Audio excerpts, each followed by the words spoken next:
যারা ভগবানের প্রিয় হতে চান না, যারা সনাতন ধর্মের পক্ষে থাকতে চান না, আজকের অনুষ্ঠান, আজকের পাঠ নিশ্চিতভাবে তাদেরকে ভয় ধরাবে। তারা এটা থেকে দূরে থাকবে। যেটা আমার অন্তরের সঙ্গে যায় না, যেটা আমার রুচির সাথে মেলে না, যেটা আমার মতাদর্শের বিরোধী, আমি সেই অনুষ্ঠানের মধ্যে সামিল হব কি করে? ফলে আজকে যারা সামিল হতে পারলো না, মনে রাখতে হবে তারা এই সনাতন পরম্পরা, সনাতন ধর্ম, বিশ্ব শান্তি, মানব কল্যাণের পক্ষে নয়, তার বিপক্ষে।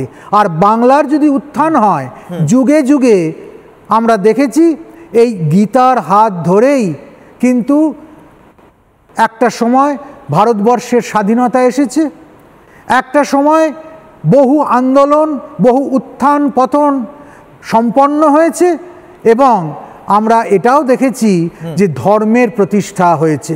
যদি বাংলার আবার নতুন কোনো পালাবদল আসে, তবে কিন্তু সেটা গীতার প্রদর্শিত পথেই আসবে, এবং সেই দিকেই আজকের যে ঘটনা ঘটে গেল ব্রিগেডের মাঠে, তা আমাদের দিশা নির্দেশ করছে।